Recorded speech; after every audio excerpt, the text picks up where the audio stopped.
It's episode 340 of The Platformers, a show about games and nerd culture. And I am your host, Brian Barnett. I am Desert Elf Conqueror Kris. I'm mad at snow, Lucas White. If you didn't I watch, hear a lot of that going around. if you didn't watch last week's Game of the Year episode, then I don't respect you as a person or the decisions that you make with your limited time on this earth. With that said, we got a lot of stuff to talk about this week. But there is, a backlog you can go and listen to, so you should fix that. It's true. It's a good one. Hey, you know what? The best time to be right was last week when we were streaming the Game of the Year episode. The next best time to be right is right now. No, that's not true. The second best time is after this one is done, so then you can go and catch it. I guess that's true. But I would forgive somebody if they said they didn't tune into the live show because they were watching the Game of the Year episode.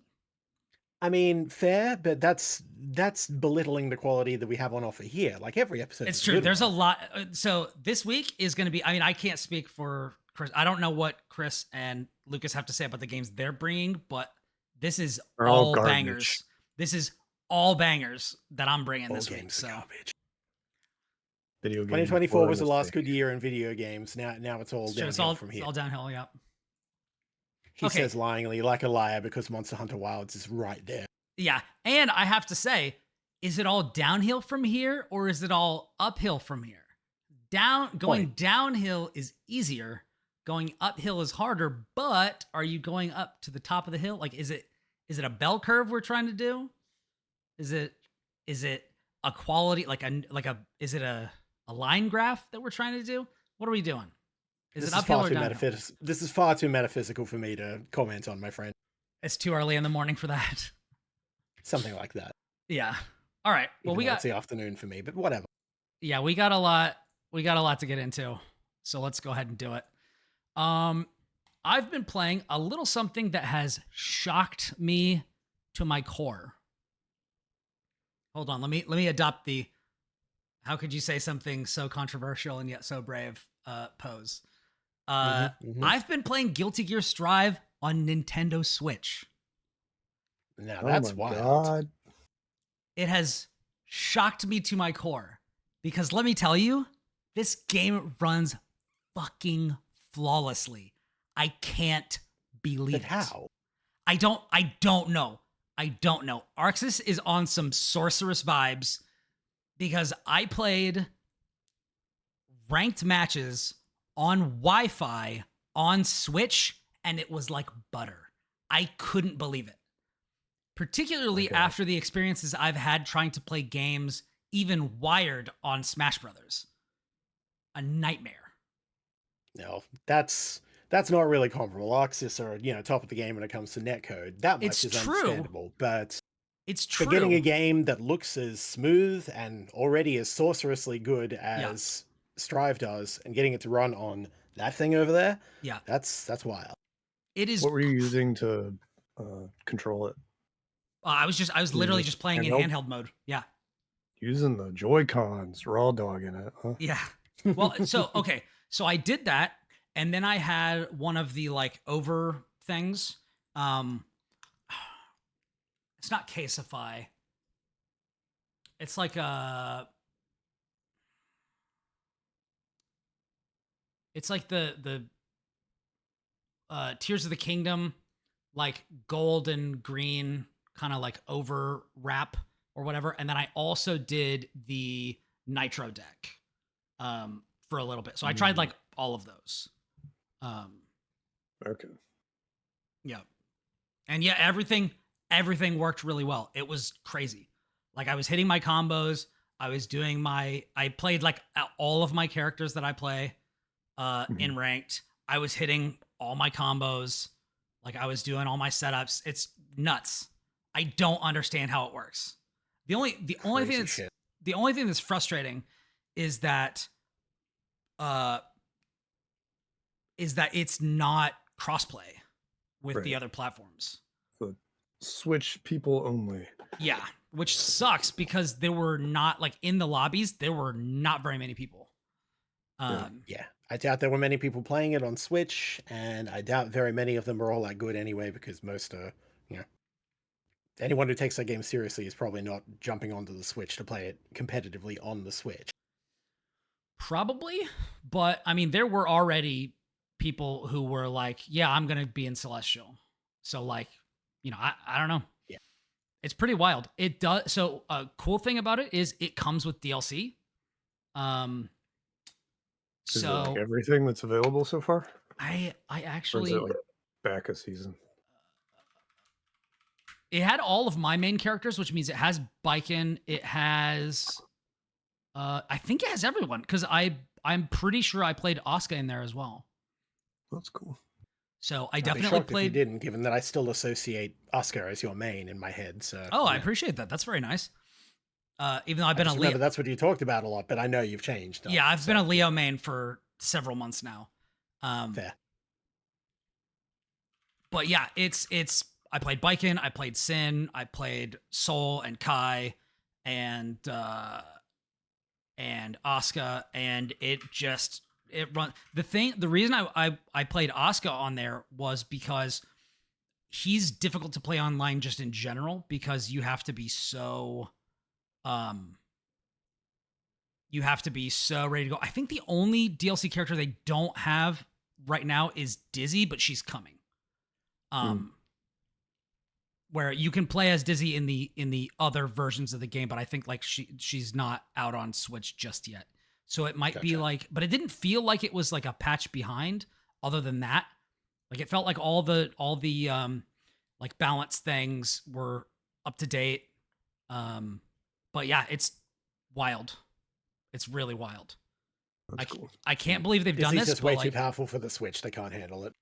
I mean, here's what I'm thinking. When the Switch 2 comes out and it's backwards compatible, like maybe they'll add crossplay then, because that'll be at least on par with the PS4 and the Xbox versions of the game. I mean, we'd hope it's, a little better than the current Switch because, yeah. Love that thing, but man, is it long in the tooth. Yeah. But yeah, I'm really excited for this. I played hundreds of hours of Dragon Ball Fighters on the Switch. Not competitively, but just because it was the thing I had with me while I was on the go to like lab new combos, learn new characters, and different things like that. So having these sorts of options is always fantastic. And like I play Strive on Steam Deck, but having another option that's even more portable, like I think is fantastic. So if you've been waiting to try Guilty Gear Strive, like wait no longer. It is on Switch. It runs great. It's not one of those compromised releases where it's going to be a huge problem to people to jump into it. Like you're not going to miss anything other than like a robust online community, but hopefully people will gravitate towards it. But neat. Yeah. And they're just going to see if you can get Tekken 8 running on that thing. Oh my God. I mean, Tekken 8 will impossible. like basically not run on my Steam Deck. Like it's mad slow. It takes forever to even load like the character models and stuff, even on like title screen. Or not on the title screen, on like the character select screen. It's wild. Yeah, Tekken 8 on Switch would be something like Street Fighter 4 on 3DS. It's just like, I mean, technically, yeah, but why? Why would you do that? Yeah. Or like on the other side of the thing, like if they actually got it to work, it would be like the Doom Eternal thing. Where it was just like, why does this work? This is nuts. Yeah. We can tell it's compromised, but at the same time, ye gods, how? Yeah. Anyways, that's what I have to say about that. It's fantastic. Strive remains one of my favorite fighting games right now. Although it's not the main thing I'm playing because I've been on a big Street Fighter kick lately. But nice. Let's pivot a little bit and talk about some puzzle games. Lucas, you and I both played a puzzle game that is, for me, a big return to a genre that I love. You want to lead us off? Because I know you wrote a review for it. Yeah. So we're talking about, let me just pop this open and make sure I get the full title, right? Oh, I got it. I got it on lock if you want me to just say it. Spirit swap lo-fi beats to match 3-2. Yes. Um, so this is a game that I've been aware of for a very long time. Likewise. Um, I don't know if we want to go too much in the background of it. Um, just one of the people on the dev team. Uh, I've been following on social media or whatever since I don't know 2013, 2014. Who was it? Was it Alex? Alex, Yeah, Alex is great. they originally did like community for Mighty Number Nine when Gamergate was happening and things got weird, and then That's a weird combination of phrases. Oh boy. yeah. But they eventually were like doing more indie stuff, and then it's all kind of led up to this. So I've just been kind of aware of this game. It's at its core, it's panel de palm or Tetris Attack. But it's got like visual novel elements. It does this whole like lo-fi cozy thing. And it's just got some very, very, very colorful and interesting characters. Um,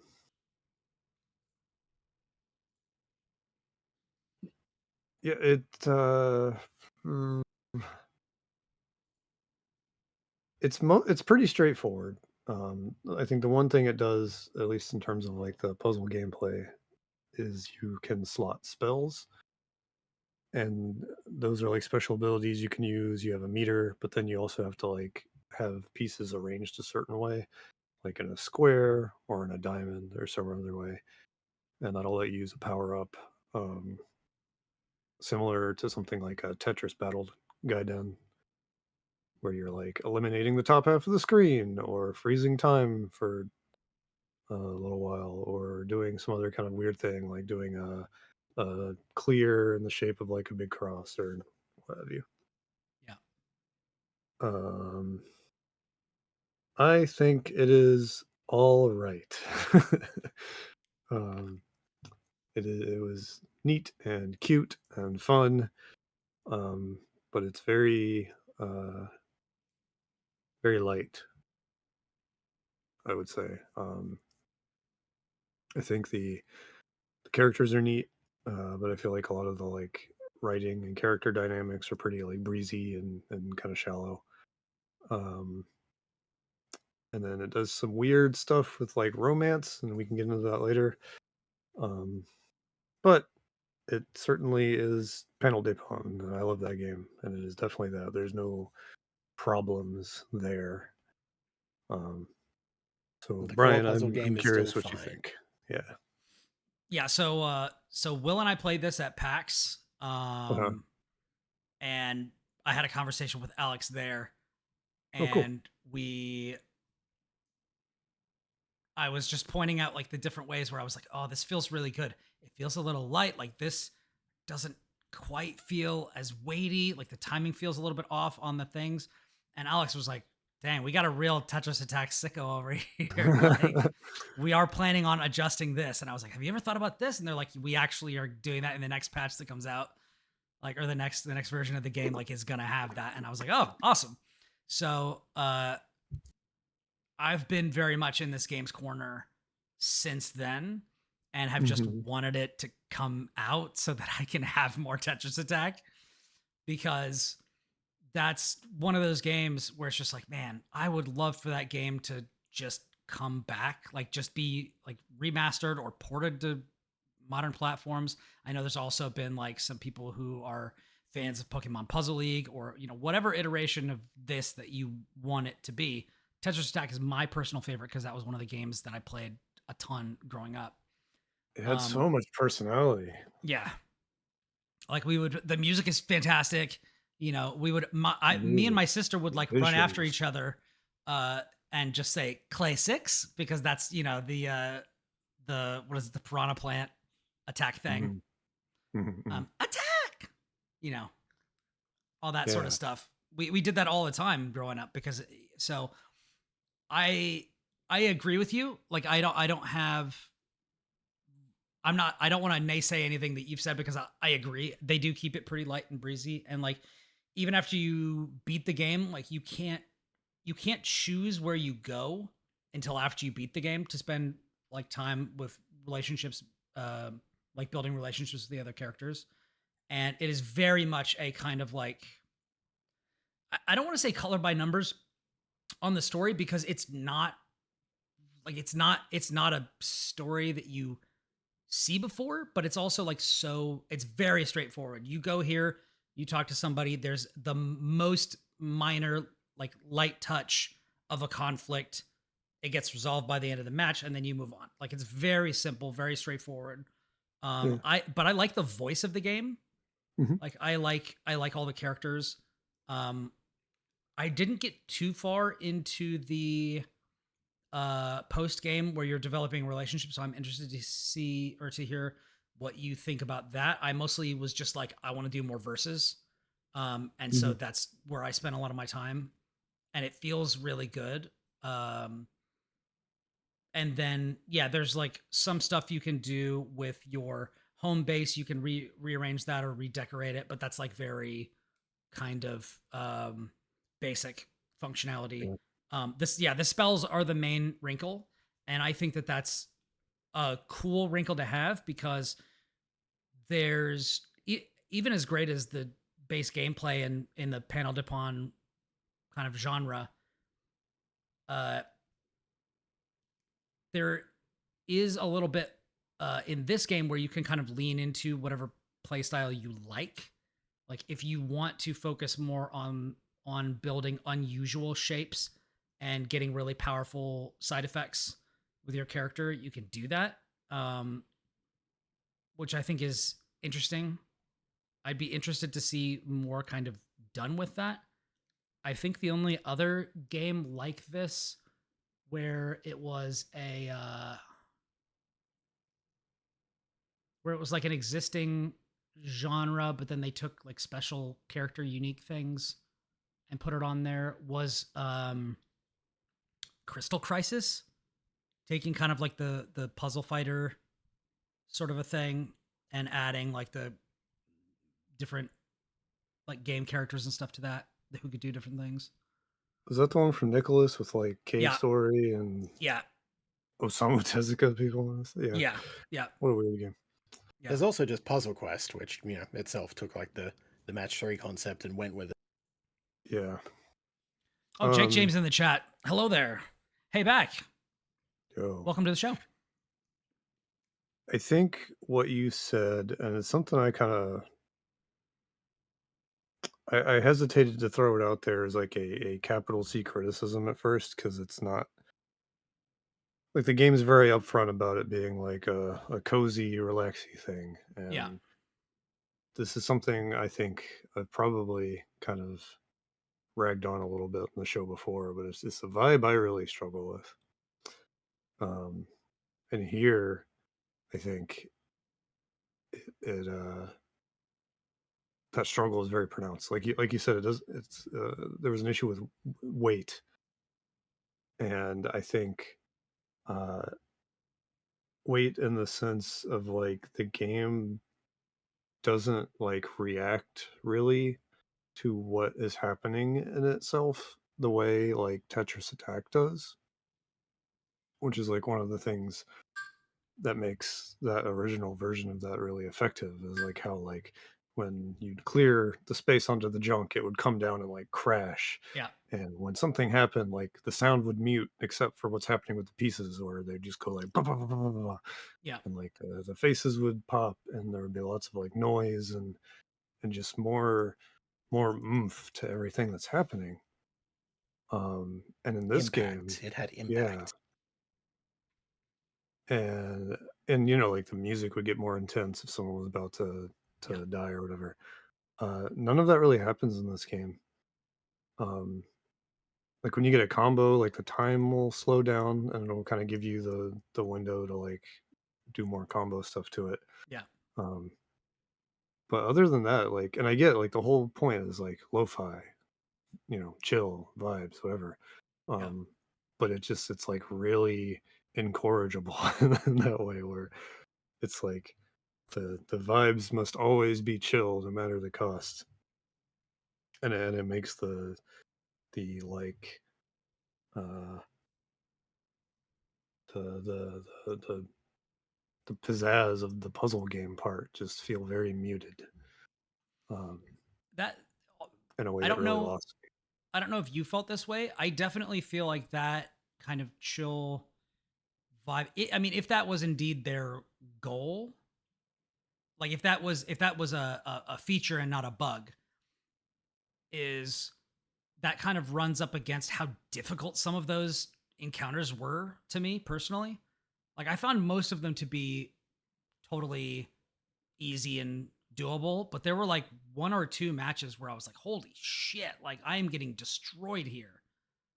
Like just with, I think it was the first time I fought the trio of characters. Like I think I Mm. lost the first match like soundly and then had to like make a comeback.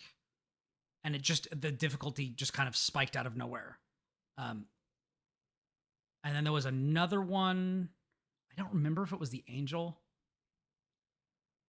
but there was another one in there where it was like, dang, this is like this is getting intense, like with the Mm. difficulty. I don't know if you felt that way at all. I didn't really have any issues, but also like because the game was like not drawing attention to itself, I often like just wasn't looking at what the other like character was doing. And so I would just be like playing and then it'd be like, oh, it's over now. Okay. All Gotcha. right. You know what I mean? Gotcha. Um, but to your point, like I think there were times where it was probably pretty close and I just didn't really notice. Yeah. Um, be, because like it felt like the I don't know, it was like lacking an intensity that I feel like games like that really benefit from. Um, I wonder if it would be I just wasn't into it. possible to add that sort of functionality as like an accessibility option or something. Because I know Maybe. that there are games that where it's like, all right, remove the screen shake, remove the this, remove the that, because it can make some people feel, sick or disoriented or something like that. Mm. I wonder if it would be possible to include that for people who want kind of more of a classic Tetris Attack experience, or if that Yeah. would even be something that interested them. I don't know, because like one thing they did have is like you could skip any, at least in the story mode. Like if you're having trouble, you could just pause it and be like, Yeah, "All right, I'm done. I Let's move really like forward." that. Yeah, Yeah, totally. Definitely not like down on that. It's just that there is a very specific feeling here, and I think they absolutely nail that. Like their goal is to um, have this kind of game and have it be relaxing and chill and friendly and all that stuff, and that as the goal, they hit the bullseye. yeah, Um, It's just not it just necessarily for you, is all. not for me at all. So it was kind of weird because I was all jazzed up. I was like, hell yeah, I love Tetris Attack. And I played it and I was like, that was neat. Lucas craves the high impact Tetris Attack violence. And it was just like I rolled the credits, I played some more of the story, and then I was just kind of like, I am done. Thumbs up. It's a little disappointing, but also like I don't think it's necessarily anything the game does wrong, so to speak. yeah. And I'm definitely. It's interesting because like I agree with everything you're saying, but I still feel like I'm higher on it than you are because I'm just like when I was done with it, I was like, okay, so that's the story mode wrapped, but like Hmm. I'll pop in here to Endless like whenever I want to play some. It's kind of Yeah. like now this is like another because I actually deleted Bellatra off my Steam Deck Oh my god. because I was just Are like, you okay? What happened? this is Well, I the need to call the police. this is the thing. This is the thing where it's like Blink twice if you're under duress. tweet something out where all your followers will know that you've been kidnapped. But yeah, I was like, I really want to play more other types of games. Like I've played like 1,500 hours of Balatro. And Right. it's not that I don't like it. I do like it. It's just I find that for me, I sometimes need like a little bit of friction to push me into a different pathway out of being in like a rut. And because Balatro is so comfortable and because I have so many like little games that I want to get to, I find that having that little point of like, well, it's not installed.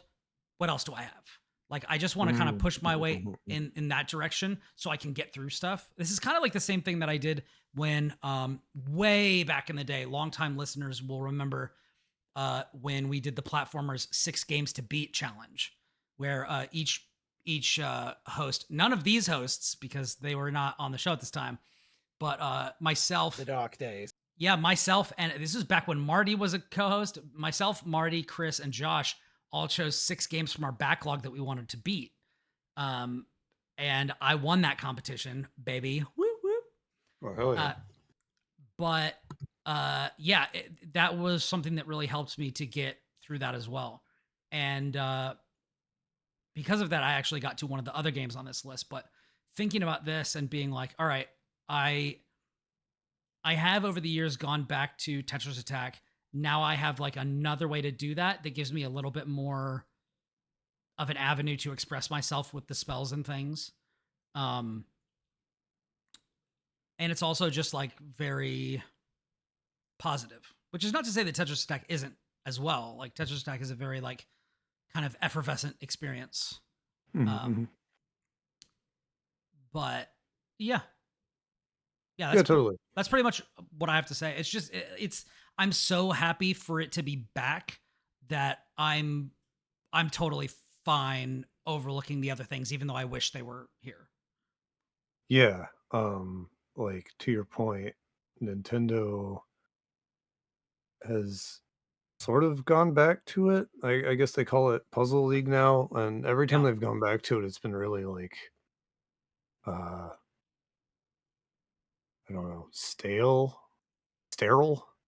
It hasn't been the same. I don't know Sanitized.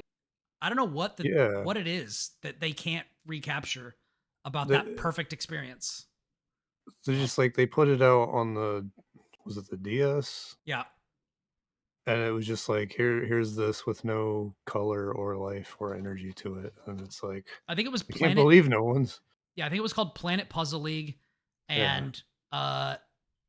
And it was very kind of basic, like early 2000s kind of aesthetic, like transparent gray everything. It just didn't Yeah, it was really that do anything. weird DS aesthetic that they tried. Yeah. What was that other puzzle game that was like early DS I that was was gonna kind of say cool? it was like Meteos, but without the vibrancy. Yeah. Oh, there was a puzzle game that was really cool for the DS. It started with a P, and I'm pretty sure it was first party, but it was like a really similar like there's no color or life or character to this. And it was just like a thing they were doing with the DS, and I was just like, "What do you?" Yeah. It's not Picross, I'm sure. Picross is No, great. Yeah, you can always count on me to go and play a Picross anytime. I'm gonna like think of what it was. Polarium. Oh yeah. Yeah, I'm Polarium. familiar with the name, but I never played that one. That game was cool, but it was just dull. But yeah, Planet Puzzle League borrows very heavily from that style, and it was just like, man, when this game was a big deal, you had like Yoshi on it, and then the second time it was a big deal, it had Pokemon all over it. Yeah. And then y'all just kind of like gave up on. And then they were like, what if we put nobody on it? Yeah. We've Oh, no one's buying this drastically inferior version of the series. Oh, I guess nobody wants it then. We won't put any Yeah. effort into it at all. You've tried the It was best. weird. Now try the rest. They did it with Picross 3D. It was just like a weird thing where they're like, oh, the DS needs to look like a fucking the training room in Street Fighter 4 for everything. Everything needs to be white grids, and Gross. that's how we're gonna market our puzzle games. It's a very strange time. Um, yeah, so like Spirit Swap definitely does the thing where it's like, here's Panel Dupont and it has a personality again. It's like, oh hell yeah. Yeah. So yeah, I feel you there for sure. Yeah. Good stuff, at least. It's good stuff. And I think it's only like $15. Yeah, I mean for context, I give it a 7, and I like giving games 7s. Yeah. 7's a I good think score. it's a good score. Yeah. Fair. And if you're looking for some like body positive, diverse stuff, it's got it in spades. Oh yeah, absolutely. Very, very queer game. Super, super queer. Yeah. Mo is my character. I don't know who you like to play. I just played I like the default witch lady. Yeah. She's good. Yeah. Yeah, I played her until I got to Mo, and I was like, oh, hello. I like her. She's cool. Oh yeah. The main character's bestie. Cool. All right. Well, that's it for Spirit Swap. Kris, what do you have for us this week? Well, in the wake of doing all the goatee prep and everything, it's like all that's done. We've done that. We shipped it. Show's great. Go listen to it after this. Hint, hint. But then it's just like, okay, I don't have anything urgent to do for a while. There's still things I want to go back and check. Always, the backlog is eternal and never ending. But I just decided, no, fuck all that. I need my my middle-aged white man what's it requirement fulfilled, the quota fulfilled of moving units around on a map grid and throwing wars and shit. So how familiar are you guys with Paradox Games' various grand strategy games? Not If at at all. all. A little, but not a ton. I'm aware they exist. I think I played one of their games way back in the day. Yeah, But I so don't tell you what it is. yeah, so they have a whole bunch of them, and usually various settings and time periods and historical things.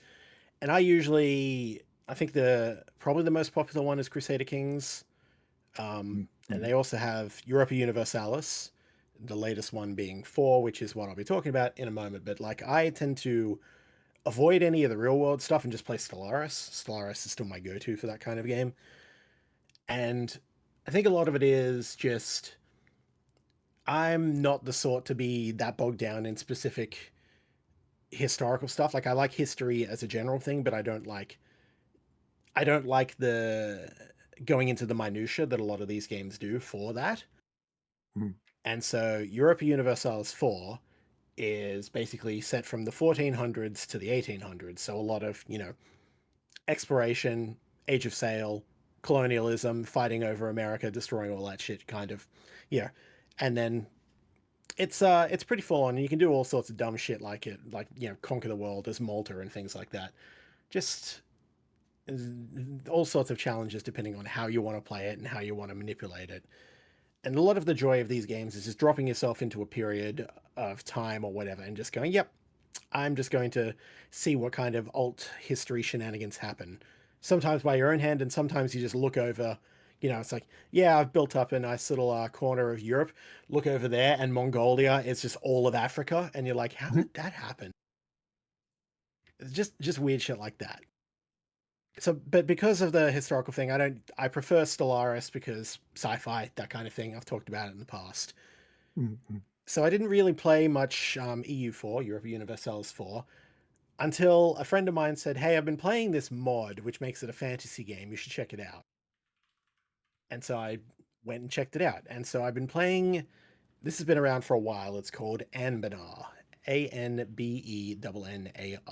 And it's a full conversion for Europa Universalis 4, which turns it into a fantasy setting and adds all sorts of, fantasy species, politics, and crazy shit going on. And there's some really fun ideas and fun stuff you can have. And it's still roughly the same historical kind of period and tech, but with the addition of, magic and a few interesting little wrinkles in the setting. Like, for example, whether or not the gods are real or alive, and the fact that the Not America has a very, very conspicuous large crater shape in it at one point. And basically all the elves were from there, and then their civilization was completely destroyed. So some of them have survived in those wastes. Many of them have mutated in different ways. Some have turned to the Fae, and then others just fucked off east and basically, sheltered in not Europe for a little bit and said, "Yeah, we cool," and then just got involved in all the various human shenanigans and stuff going on there. And so it's fascinating to just pick apart this setting and this world, which is super involved with all sorts of history and characters and religions and factions and such, as any grand strategy game would be, but just have this little fantasy spin on it. And just basically, I've just been playing a few games of it, just increasingly picking random things that look interesting and just seeing what I can make of it.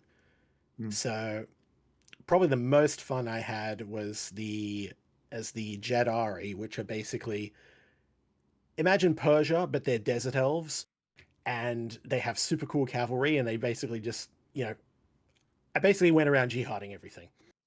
They're like, yeah, hey, our dude is a prophet, and he said, yeah, this one god is the only real god. Praise the sun, basically. And then generally pretty positive religion, but very forceful about it. And then it's just like, hey, you have super cool cavalry, you can just bully everybody else around you. So go expand really fucking far. And so I basically had everything from, the equivalent of not India to not Turkey as me, and then just kind of settle into this massive empire thing. It's like, I don't know how I can grow this out any further. A lot of people have just, banded together to keep me in check. And so it's just like, all right, I'll just build up and just see what I can do in empire management and such. And then that's a cool thing. At the moment, I'm playing, previous game, I decided I'm going to be kobolds, one little, monsters under the mountain, and we're going to unify all the different kobold clans. And then we're going to go do a colonialism, a Cabolinist, as it was. And I was like, yeah, cool. We're just going to go build a kobold nation in America. What are you going to do? And so there's all sorts of little weird shenanigans and custom things like that. And I found myself quite enamored with it. So anyone who's played any of these grand strategy games knows that it can last quite a while. You just kind of, a lot of spreadsheet management and, moving mans around on maps and juggling numbers and lots and lots and lots of financial debt that you have to juggle. And somehow, for whatever reason, I get a real kick out of this shit. So I've been playing Anbennar as a result. And yeah, Nice. pretty much before the show and probably after the show, I will go back to basically the war of the Fey corrupted elves that are just like, yeah, all the different courts of seasons or whatever. Yeah, fuck those. We're just going to establish single court, one season only, all spring all the time, baby. So that'll be fun. I mean, if you were going to pick a season for supremacy, spring is one of the two acceptable answers. With the other one being autumn or winter? Yeah. The other one being fall. fall. Winter tends to be a little more on the the evil and cold and bleak kind of thing in most fantasy settings, and you can have fun with that, but it's just I don't know. I just picked the one that looked the most interesting in terms of where it is on the map and such. And it's like, I am those guys. What are we gonna do? Oh, we got to fight these guys. Cool. And then I basically just immediately went conquering. It's like, I'm still winning. I'm just gonna keep on conquering. So Nice. here we are. So warring against the seasons in the name of spring. It's a good time. Real life imperialism? No, not so much. Video game imperialism? That's it exactly. That's why I don't tend to care for these games that much. It's like, I can't agree with a lot of this shit normally, but when you can just distance yourself from the real life stuff, or you can just fuck around with this shit and, just go, yeah, okay, whatever. You can get away with it. When the game is, when the fantasy world is basically being overrun by a race of sentient giant rats, it's kind of cool. Cool. And again, this is probably why I like Stellaris. It's like, I'll play the nice people in Stellaris. I'll play, more to my own personal kind of beliefs and politics in Stellaris, just fine. But every now and then I'll just go, yeah, but what if I want to play as the Terminators, though? Or the Tyranids, though? Or any other kind of thing? You can do that. Yeah. And yeah, guilt-free colonialism, I guess. Yeah. So yeah, that's Good the stuff. Anbennar mod definitely spiced up the idea of Europa Universalis. Yeah, Europa Universalis for me. There we go. Nice. Making words. Nice. Well, on the complete opposite of the genre spectrum, this week I played Thronefall. Have either of you heard Oh about yeah, this? I feel like I've heard about this, but Maybe, I'd have to see. So tell us about it. So probably. basically, Thronefall is a minimalist um hybrid RTS and tower defense game. It's all about base building and defending yourself against waves of enemies, but the waves come at like times that you decide. Um, This is so instantly going on the wish list. yeah, the aesthetic is gorgeous. It is absolutely beautiful. You play as the king. So the first thing that you do is you've got a certain number of gold coins to start the map, and the maps all change. Like there's a bunch of different. I forget how many maps there are in the full game. I think it was like So it's all something like 9 or 10 maps to beat the game.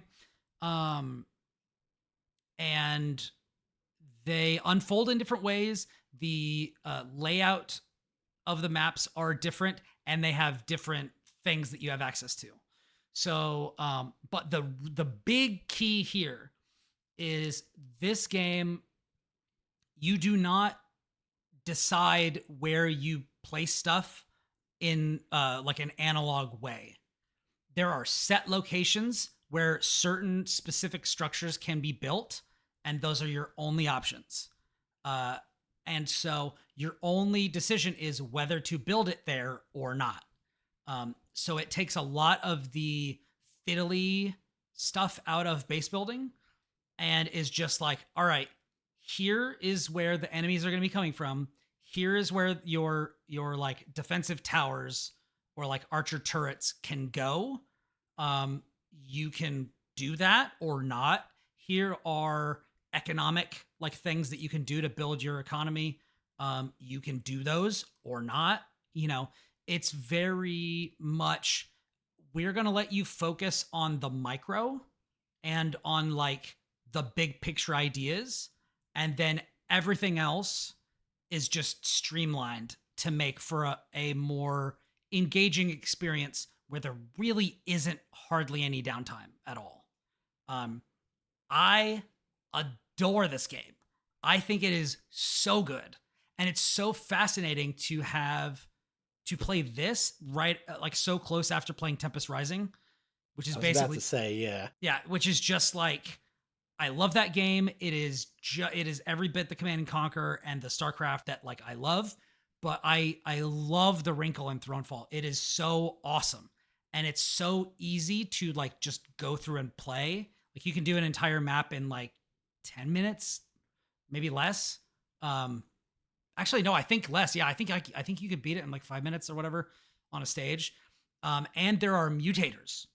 So there are mutators. There are also a bunch of like secondary skills and primary skills that you can choose for your king as you go in. So at the beginning, you'll start and your only option is you have a bow, and your bow auto attacks, and your troops that you make, they also auto attack based on proximity. You can ride around on your little horse, and then you have one activate ability, which changes based on the weapon that you have. So the first one that you have is you've got your bow, which does like steady long range stuff. You can hide behind a wall and just plink people down and stuff. If they get close, you hit A or X if you're on PlayStation or whatever, and you'll do like a little dagger attack that does a lot of damage, but it's on a long cooldown. And that's it.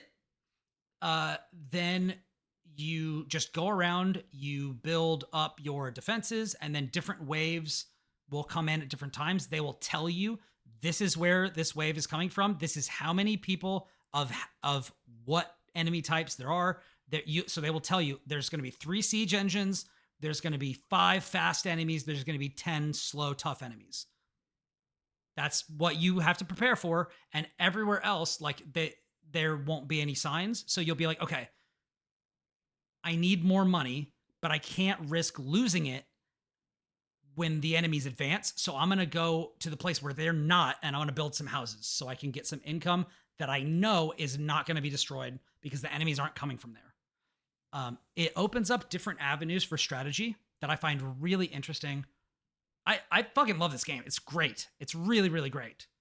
It strikes me almost as like a stripped down kind of, what if RTS was Vampire Survivors kind of idea. Kind of.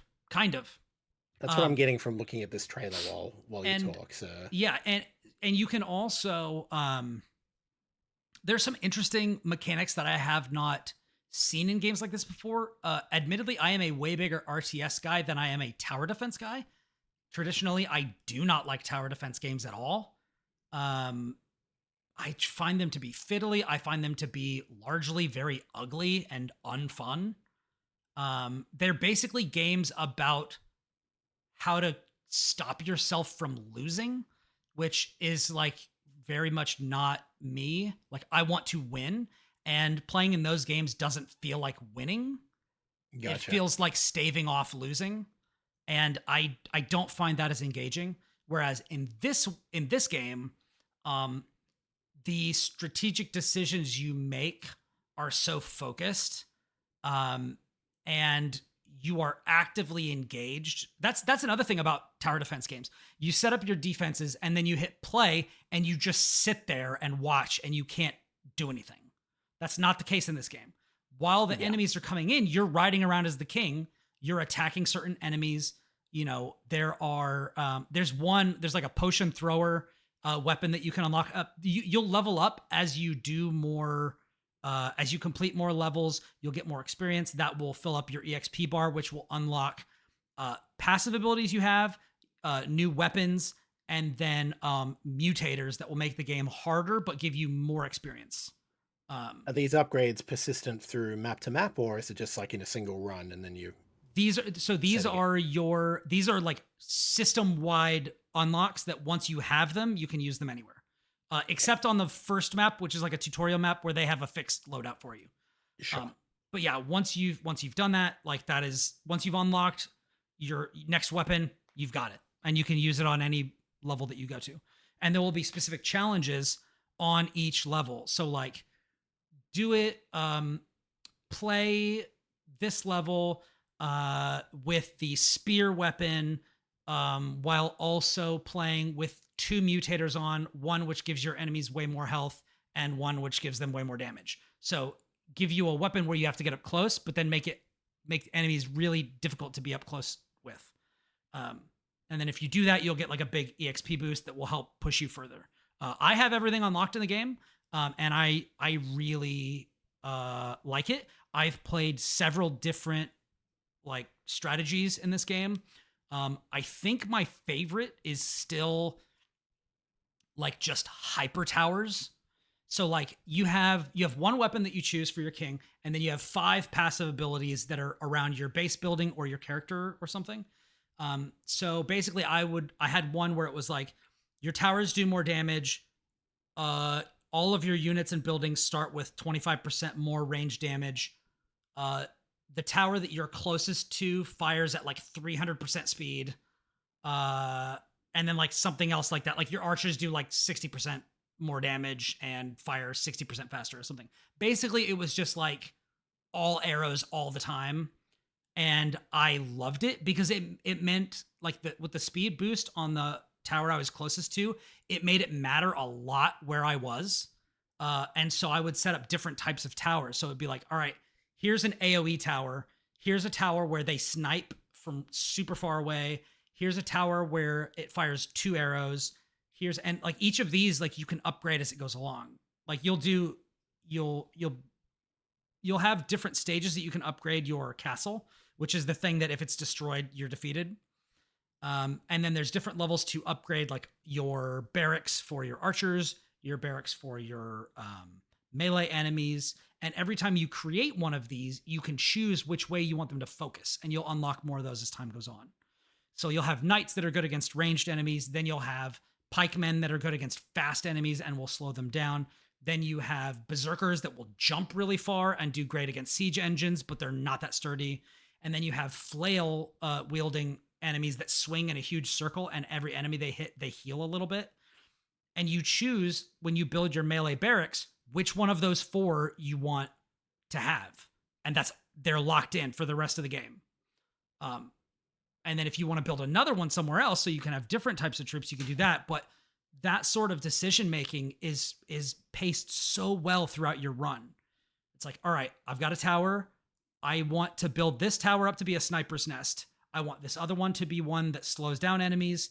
I want this one to be for attacking groups, but it does worse against single targets. And you can do that. You can lean totally into the king is a god of combat, and just I had an axe where he just spun around with his axe just constantly, just destroying everybody. There's a potion You're one. just playing Diablo or Vampire Survivors instead. Yeah. There's a potion one where the king will like heal his own troops automatically. And then your active ability does a huge AoE that slows enemies.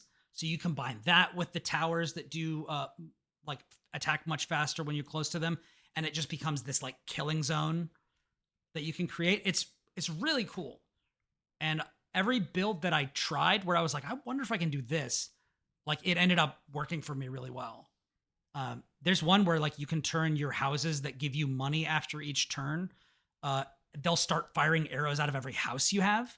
So then it was like, all right, so I have like a mini turret on every one of these things. So I just was like, all right, I'm building all houses. So I have tons of money, and they don't do a lot of damage, but they're everywhere. You don't need to do a lot of damage when there's 1,000 of them. Yeah. So yeah, I love it. I had a really fun time playing against all the different types of enemies, figuring out like getting stomped on a level, then changing my strategy, and then like dog walking it. Like so fun. There are also like challenge levels at the end where you can do almost like puzzle based missions where they're like so difficult that you need very specific counters for that sort of stuff. But yeah, it's there's not a whole lot else to say about this. I think it's fantastic. Even if you don't like tower defense games, try this because it rules. So this is very definitely good reviews on Steam. So yeah, you're definitely not alone in that one. Looks yeah. Again, you like everything you're saying is like neuron activated in my brain, so I'll probably pick it up shortly after. Yeah. But yeah. It's so fun. Neat. Yeah. Cool. So that is Thronefall. I don't know where else it is, but it is on Steam. Runs great on Steam Deck. All the stuff I've been playing on Steam Deck. It all runs beautifully, so you don't have to worry about that. Lucas. Yo. I hear you've been dancing. Yeah. I had been playing Rift of the Necrodancer. Hell yeah. Yeah. So reviews for that been out for a minute. Mine is late for various reasons, but it is coming. But I've been playing it, and it's really interesting. Are y'all familiar with Crypt of the Necrodancer? I played a bunch Yes. of Crypt. I have not played Rift. Cool. It looks more like Guitar Hero. Yeah. So I didn't really play I think they Crypt. may have got. I think they may be advertising to me in this one. So Crypt I didn't play until I was playing this. Well, I had been aware of it for a long time, but it's basically like a roguelike dungeon crawler that very closely resembles Mystery Dungeon, except it's also a music rhythm game.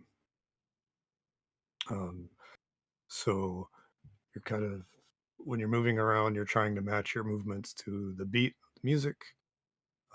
Well, enemies are kind of doing their thing, but you're trying to kind of basically maneuver around their like movement and attack patterns while also like maintaining the beat. Yeah, it is very mystery dungeon, except they move on the beat rather than with you. But Yeah, if you're moving on the beat, then that's not a problem.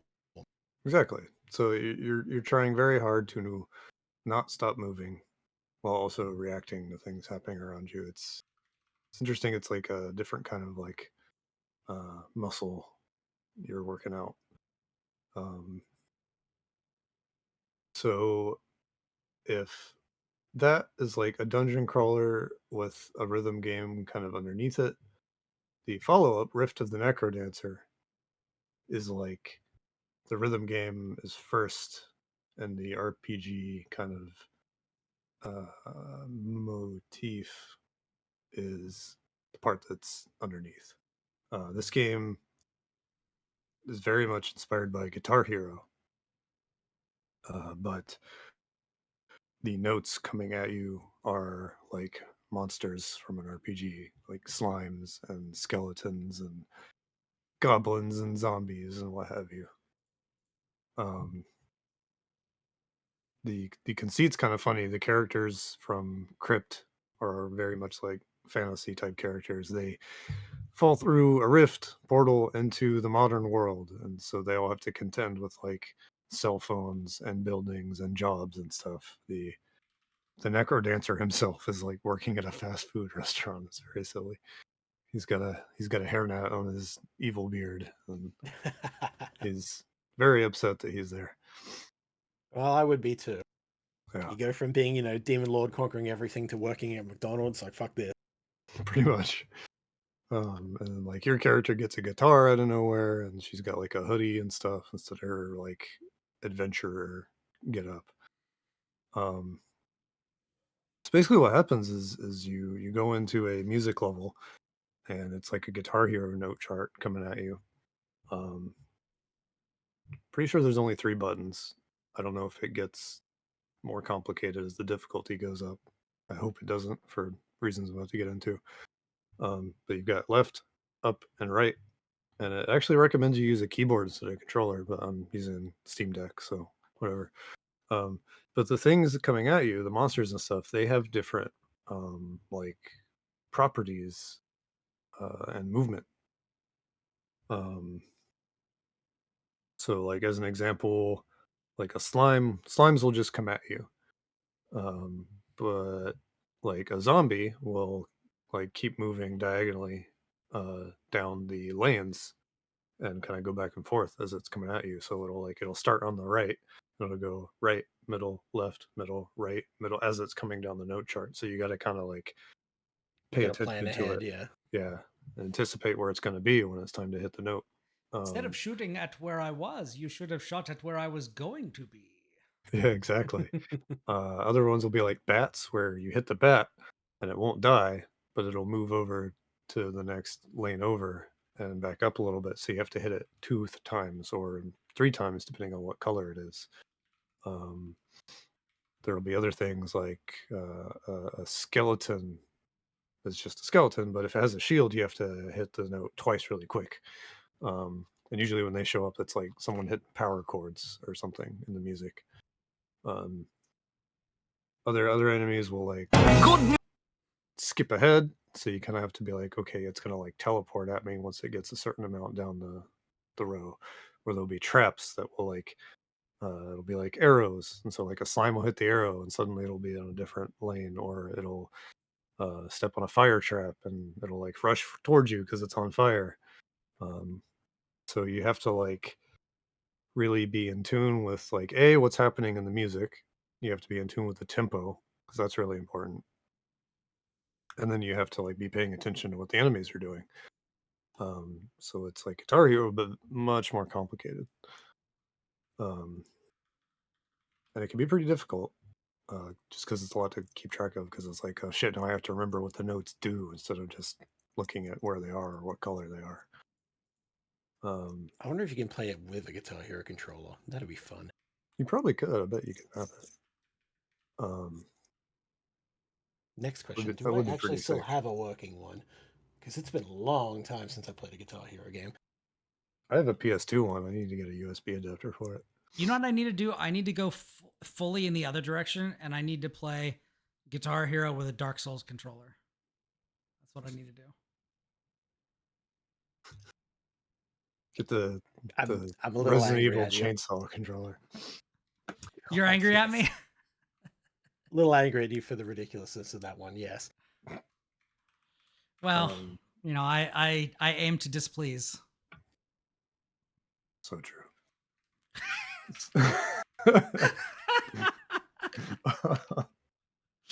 We don't have to be so agreeable on the point. Yeah. No, you did. So You did. another- It was that Yeah, that was the required. purposeful. Yeah. Thank you. So another interesting thing this does is it has mini games, and the mini games, more often than not, it actually channels Rhythm Heaven, which I was really surprised to That's see. neat. Yeah, I love Rhythm Heaven. So like one of them, it's like, oh, you're doing yoga with your friend who's making do in their new non-fantasy world by running yoga classes, and so it's like you and two other people, and they're bouncing with the music, and you have to hit just left or right at the right time. And it's like literally, it's just like Rhythm Heaven. It's like, oh, okay, I'm messing with this. This is cool. What So is up with all the DS references on this show? I don't know. It's that time, I guess. The children yearn It's for a- the clamshell Nintendo handheld because now we know we're I mean, not I getting think one.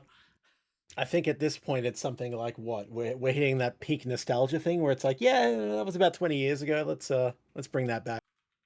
Yeah, during peak COVID, it was GameCube stuff blowing up in price on the secondhand market. So yeah, it's about time for DS stuff. Yeah. Thankfully, I didn't have to worry about that because I still have a working GameCube and all that shit over there. Hell yeah. Love me my GameCube. But yeah, it's got a story mode, and it's a very silly story mode, but fairly simple. It's got free play with music. It has custom music, where there's actually like you can use the same note chart editing tool that the developers use to. Ooh. That's I don't- very fun. Yeah, I guess you can import your own music. I don't know if there's like shenanigans there with like, um, just tossing MP3s in there, or if you can just do that. I haven't messed with Yeah, it, but I wonder if there's Yeah. going to be like a Going back to the old audio surf days. yeah, yeah, if there's okay. going to be like a sharing community or something like that where it's like, all right, I added Through the Fire and the Flames, so you guys can do it.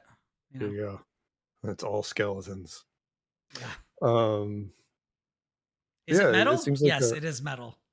yeah, it seems like a really, really neat little game. It's got now that I'm sitting here, I can't remember his name. Like, hold on, game composer Oh, is Danny it Darren? Baranowski. Yeah, it's Baranowski, Danny. yeah, Yeah, he did Crypt and that was awesome. So yeah. He's back for this, and then there's other excellent. people as well. So there's a pretty solid variety of the music, but a lot of it's got his signature sound to it. It has boss fights that are like rhythm game meets Punch Out. Okay. So that's Okay. another like kind of third like game mode in there. How does So that work? Is it like they'll move and then based on how you input stuff you'll dodge or counterattack or something? it throws inputs at you, so it's pretty basic, but it's Okay. like go left, go right, and then like you'll dodge and dodge, and then like one of them will be yellow, and if you hit that, it goes into like a counterattack sequence Okay. where I it's don't still know. like indicators, but then you can just go boop boop boop. I don't know why, but for whatever reason, the FF7 Rebirth Golden Saucer Don Corneo melee minigame popped into my head. Oh That's yeah, a very specific one. Yeah. kind of similar. It definitely has the punch out perspective to it. Yeah. Okay. Um, yeah, it's really neat. I didn't really know a whole lot about it. It just kind of like came across as an assignment, and I was like, all right, I'll try this. And it's like, oh man, this is cool. I find myself. It doesn't really have like further RPG elements, so you're not like leveling up. You're not amassing money and going to shops. And it's like you're just playing through the levels or playing the tracks. So it's much more of a traditional music game in that way. But the mechanics themselves are very much like combat is happening at the same time as your Guitar Hero stuff. So it's interesting. I like it. Yeah, I think Crypt of the Necrodancer is probably more your speed just because of that, because there is a little more in terms of, flow progression unlocks the mystery dungeon aesthetic. Yeah. And they Also, even you can literally play Sheer and the Wonder. neat. There you go. Yeah, In They did Rift? in Crypt. Oh, okay.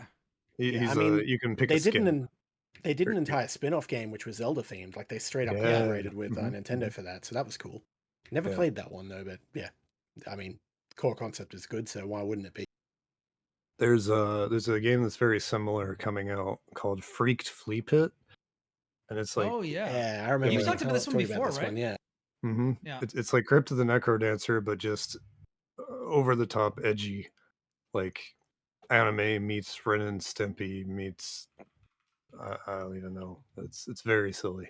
Well, Yeah, this it was made the an one. impact when you mentioned it a while. It was a while back, but you talked about it on an episode and it stuck with me. So Yeah, yeah. Yep. I definitely remember this one. I was like, this is like the super thirsty one, Yes. right? Yes. And then I like literally pulled up the Steam page and it starts with like it looks like Yeah. the main character's like just under boob bopping all over the place. And I was like, oh, okay, yeah, all right, I understand. Yep.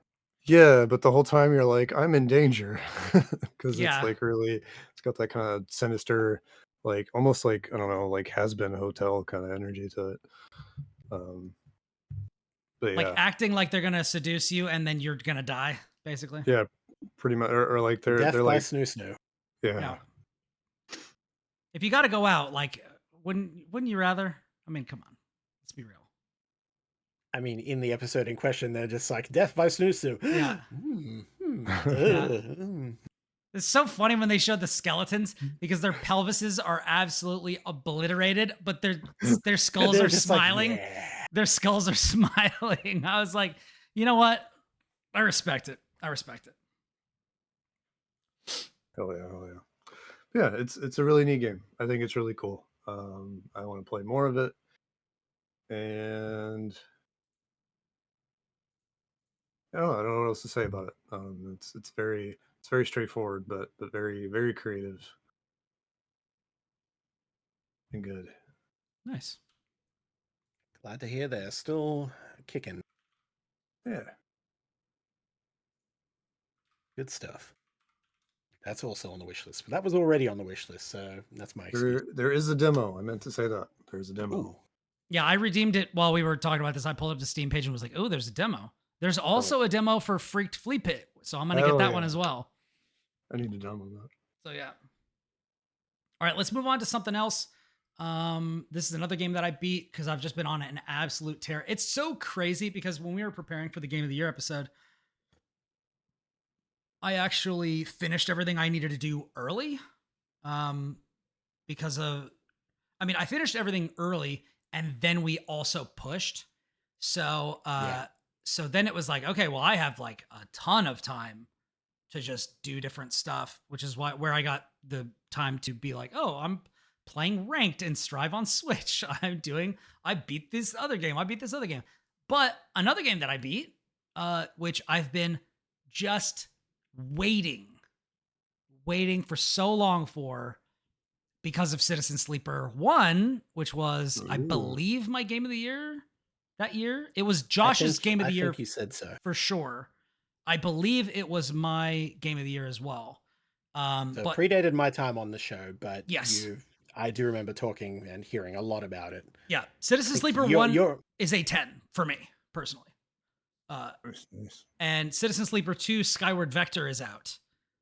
And so I played through that and beat it. And I gotta say, I don't think it moved me emotionally as much as the first one, but I still love this game. Like, I think it is fantastic. I think that seems to be the general consensus from what I've seen. It's just like people saying it, that's seems to be mixed between, people saying it's as good, slightly better, slightly worse, but, more people seem to think doesn't quite hit the high, but still really good. Yeah. I don't know. Even not being as your good as the mileage first may vary one. on it, but yeah. Yeah, even not being as good as the first one, follow. It's still better than almost everything else that you have played this year so far. I'll just say straight up. Like, Nice. Yeah, this, I only played a little bit of the first one, okay, so I came into this mostly blind. okay, I played all of the first, but I have only played like an hour and a half or so of the second one, which we'll get into. So yeah, yeah. Well, okay, so I did not anticipate that. So I'm the only person who's beaten both. Mhm. Okay, gotcha. Yeah, we they're all have different perspectives on this one. yeah, yeah, which is great. Well, okay, I'm curious to know what each of you think based on your perspectives, and then I think I'll probably wrap up and see if my perspective changes anything. But Lucas, since you already published your review for this, I did. yeah, okay, It's on Shack News. I give it a 9. excellent score. And that review got a little weird at one point, because this game struck me personally in a very, very intense way. Um, this is a game about work in a lot of ways. And it turns out I have a lot of trauma associated with work, like I Oh no, imagine many people do. Um, Yeah, guilty. yeah. Um, it's not just about work, it's about what work does to your body in a really, really intense way. yeah, Um, which is not what the first game is about. mhm, I mean, it kind of is, but just based on like the universe building, mhm, but mhm. that's not specifically what the first game is about. Yeah, so just to like set the table, I guess. Citizen Sleeper, you play as a sleeper. The gimmick there is that you are a person who has basically leased out their consciousness to a corporation, um, either to clear a debt or some other financial transaction is happening. And basically, your consciousness is beamed into a robot body, and the idea is that you work in this robot body until whatever your debt to this company is paid off. Uh, at which point, theoretically, you get your body back, and your spirit or digital consciousness, wherever, gets put back in your real body, and you get all your memories back, and you go about your way. Uh, The operative I, word there being theoretically. theoretically, yes. and that is not my understanding of things. So I'm very curious what Chris has to say about this. Okay. My understanding of it is a consciousness that is copied from your body. So it's its own person, Okay. separate That That from that. is, Yeah. that yeah. could be just my memory because I only played like the very beginning of the first game. Gotcha. Um, but yeah, so basically, there is some. Because they It, do it seemed to stuff be with personality drift in this game. okay. The implication to me from the setup of the first game seemed to be that you were like connected to your original body, but you don't have any sort of awareness or memories or anything like that. But Okay. I could be wrong. The point is, you do have a body, and it is somewhere, and you have no idea where it is, and Yeah. you are in a robot shell. Yeah. That is Um, correct. yeah. So the other big gimmick in the first game is that the Oh, corporation oh, that sorry. I just remembered the specific word that they use uh in this universe is you are an emulated consciousness. Yeah, they have thrown that word around even in okay, what I've played of 2 so far, so yeah. Yeah. cool. Sorry to Anyway, sorry to butt so in there.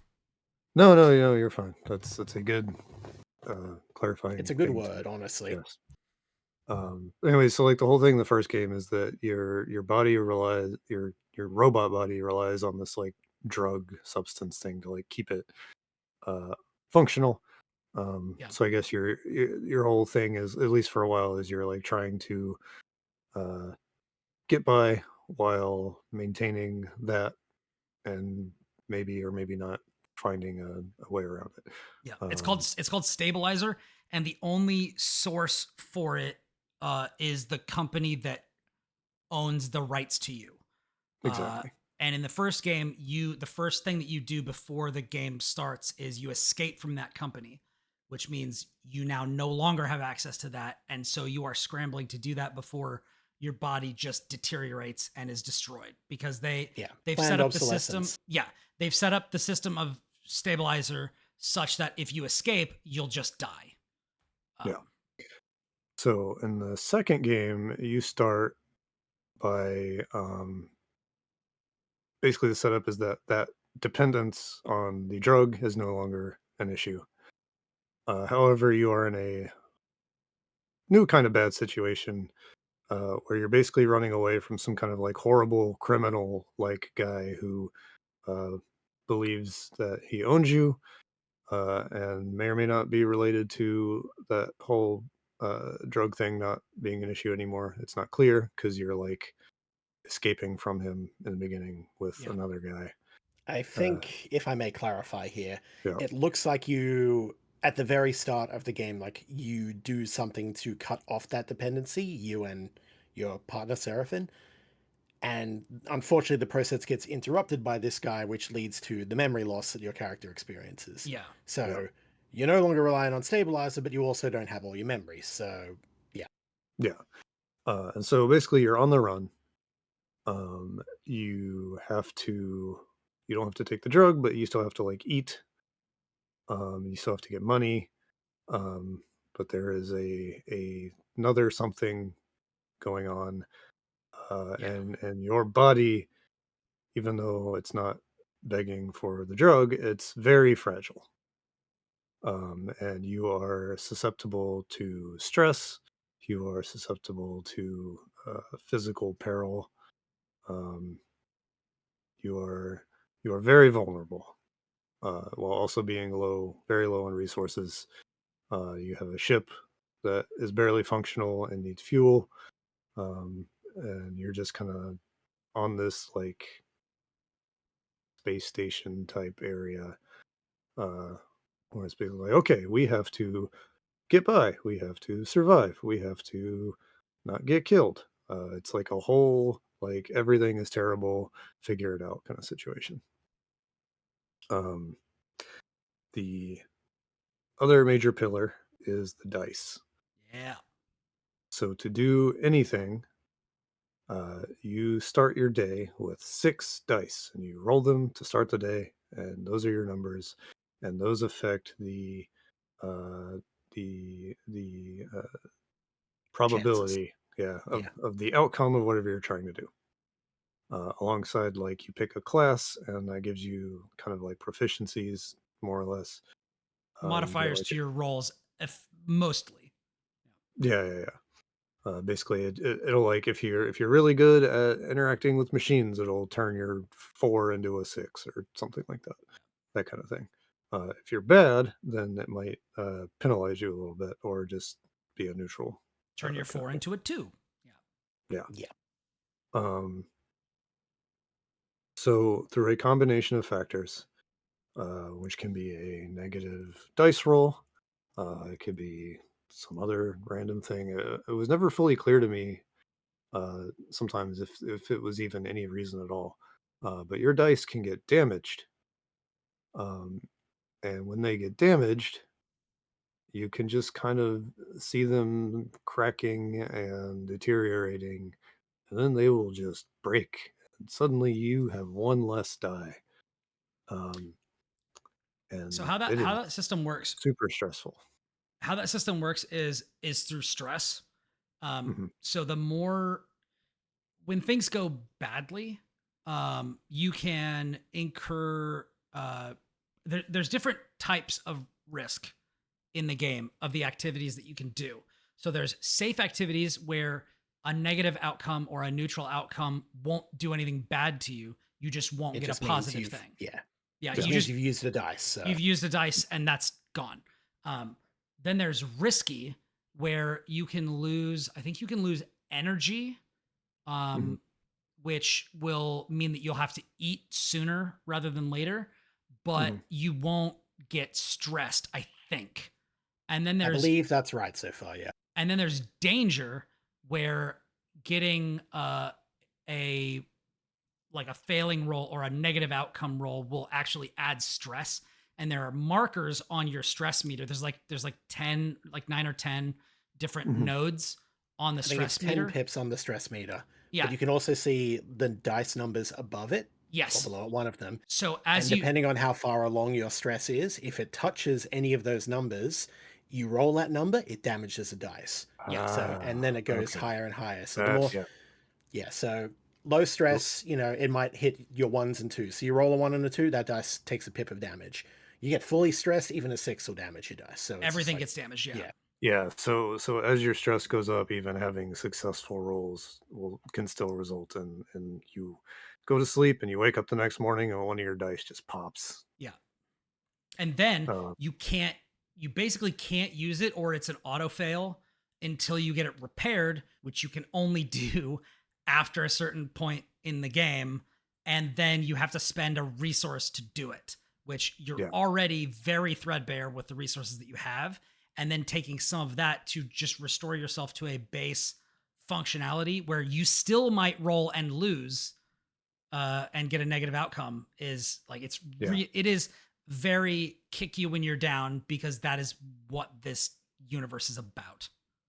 yeah. And yeah. even when you repair your dice, it'll come back glitched, which Yeah. until you roll that glitch dice, that's a 80% chance of a bad outcome. Uh, so basically, it turns into this thing of like, okay, here's my dice rolls. Here's what I need to do. Where am I going to put my dice rolls, especially the lower ones? What can I afford to, you know, basically, what can I afford to do with my time that is going to hurt me the least the next Yeah. day? Yeah, because Or you usually or have multiple tasks which require like that you'll roll certain dice and you'll fill what they call clocks, which have Hmm. a certain amount of, pips in them, and then every success will start filling that in. And once you hit certain thresholds on that, it triggers new outcomes or quest progression or things like that. Yeah, So that yeah. it's generally a case of, so what am I doing? Can I progress any of these, or do I just go and try and consolidate resources, or say, fuck it, I'm not rolling this one on anything, I'm going to bed. Yeah. yeah. Or if you're out on a job where your time is super, super limited, you Yep. might not have a choice but to be like, well, I guess I Yeah, just have to put this one in here because if I don't, then I'm you turbo. gotta roll the dice. Yeah, Yeah. you can get into situations. That is what happened to me early on, which is why I restarted my game. So I started with the class that I used in Citizen Sleeper 1, which is the operator. They're really Ditto. good. They're really good at dealing with informational systems and computers and things. They're the hacker, basically. They're like the hacker and the interpersonal kind of charismatic person, which is Mhm. like basically what I always do. Like I always play like a charismatic person in games. Um, Planescape but Torment has trained me to do that in every game now, so yeah. which is funny because I haven't played Planescape Torment yet. I'm gonna have to get to that soon. But One day I'm gonna keep pushing you. yeah, you should. You should never stop. But I got myself on the first major mission outing. You are trying to retrieve something from a rapidly deteriorating satellite. Yeah. Um, and I tried to extract too much of the extra, like bonus non-essential material, and got myself into a situation where there was literally no alternative uh to, like, we just have to abort the mission and we fail. Um and I was like, dang, well, I'm early enough. I'm just going to start over again, and then I'll just kind of see how I can do better, and then maybe I'll come back to my original save game and, do whatever. So I made an engineer. I tackled it in different ways. I used different I'm better at different things. We And had I the just exact same path. That's the exact same thing I did as well. and I Swap just classes and waltzed such. through it, and then I just kept going and never stopped, and I beat the game as an engineer. Uh, There you go. so yeah, I and need to ask before we continue, because I need to ask, how does the operator special ability actually function? Because my understanding of it is that you take stress to re-roll a dice. And I was doing it when I only had 1 or 2 dice left, and there were 1s or 2s or whatever. yeah, And so I used it maybe 5 times total. Every time, nothing happened, which meant either I re-rolled the exact same thing, or it it is trying to re-roll dice I no longer have, because you're supposed to do it at the beginning of the day. That was what I figured out. Possibly it might be later, but I'm not sure. So I just need to know, am I just the unluckiest motherfucker in the universe? that was also my experience. I think you're unlucky. I'm pretty sure I used it and had slightly better results right Now, away. sometimes I would get a reroll that was better, but like very often I would get like where I had like a 1 left or a 2 left, and I would hit the thing and reroll it, and like nothing happened. So I assume then that it's trying to re-roll the dice you don't have. That must be it. Maybe. Because I'm pretty sure you just re-rolled a 1, honestly. Yeah, maybe. I re-rolled 5 1s and a 2 Yeah. Yeah, that sucks. every single time. There's an The upgrade exact to same it. number I had. So it's like, okay, yeah. There's an upgrade to it that I'm pretty sure says you can't get a 1 anymore. Yeah. Yeah, I noticed that was Yeah. down there further, but I didn't get to that point because I'm trying it out and I'm like, either I'm misunderstanding how this works, or yeah, I don't know if if it's just re-rolling a random dice, and if it sees I don't have Yeah, one, it's no like, yeah, idea. no, you're That's re-rolling a funny, 0 into a 0, but yeah. I guess I'm we all picked operator to start with, but Well, I that's stuck the with it. it's the one they start you off with. The funny thing I did. is that so did you stick Kris, did you like me stick with the engineer or no? So far, I'm only back to that same Okay. spot where I got to, so I'm still on the first area doing the first contract. Got you. So did Lucas, you beat the game as an operator? Yeah. Okay. So the engineer actually has some interesting ways to mitigate stress, which I found to be incredibly useful throughout the game. Like it basically got to the point where like I could ignore stress as a mechanic, because there was an ability I had where when I do if I re-roll a dice and I get a success with that dice, then, or it's either that or it's the next dice roll you do after you use your like override ability. If you Yeah, succeed, I don't think it's a re-roll. okay. I think it like the next dice you do is focused, and then when you use it, if you succeed, it can have the ability to reduce your stress. Okay. So the focused one, I think, is during specific scripted story events. When they're like, what are you going to do? Rush towards the person or go away? I think that's what that is. But there's another one where like it's just like any roll that you do. Like after you do your because I started to game it where it was just like, all right, I'm gonna like I don't remember if it was a reroll. I've beaten like 3 games since this.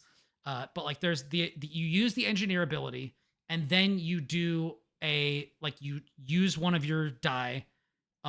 If you get a positive or neutral outcome, it takes away 3 stress. Yeah. It was incredibly powerful, particularly because I ended up getting to the point by the end of the game where I had 3 categories at +2. So it was very easy for me to just like roll. Like if I had a 3 or a 4, I was getting a neutral outcome, basically, like almost guaranteed. So it got to the point where like I just had very low stress for most of the rest of the game. Yeah.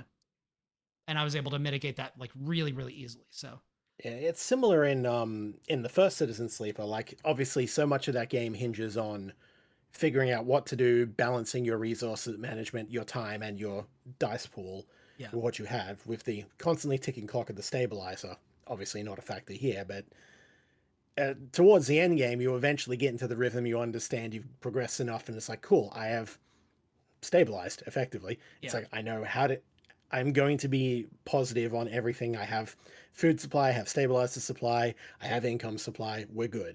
Yeah. But the entirety of the game is that tension of you're never quite sure. You're always scarce on something. Yeah. And it rides the knife edge, and it ties that in with, of course, the story and the characters and the very bleak setting really well, which is why the first game, stood out so well. Especially early on, it's like really, really hard to get by. And Yeah, the it's scarcity adds a very lot stressful. to it. Yeah. The scarcity, the constant like dice damage, because like the game really uh doesn't give you space to like save scum or whatever. It's very all about Yeah. like failing forward. So Yeah, it it's auto like, well, saves, and that's about it. you're gonna live with your bad dice rolls, and you're gonna have to deal with that. And if your dice break and you don't have parts or don't know how to get them yet, you're just gonna have to deal with that too until you figure it out. Yeah. And that's kind It'll of be fine. Pay the no point. attention to the rapidly increasing clock of your consequences. Yeah. Yeah. But there is a point where there's kind of a hump you can get over where it's like, okay, I know where everything I need to get to is. I can make a decent amount of money come in. Uh, I can repair my dice fairly comfortably if it comes to that. And then the danger really only comes in when you have to leave and go do something. Yeah. But like the day to day, so to speak, gets significantly less stressful um, once you put the time in. Yeah, so again, a lot like the first game in that regard, but obviously I have the least amount of playthrough on 2, so I don't know how well that's going to go or if it balances quite as well as the first did. Because Crucially, it it still does. sucks the whole time. It just Oh sucks. yeah, and And I mean, and even when you're getting by, the whole setting is just like, yeah, you're getting by, but like you're still in a crapshoot situation, the edge of fucking bumfuck space. Yeah. We're in a super corporate world where you're just all just kind of hanging on and getting by, and also, by the way, you're in a robot body. You have no way of getting back to your original body, if you even can, if it even matters, because you're an emulation and everything like that.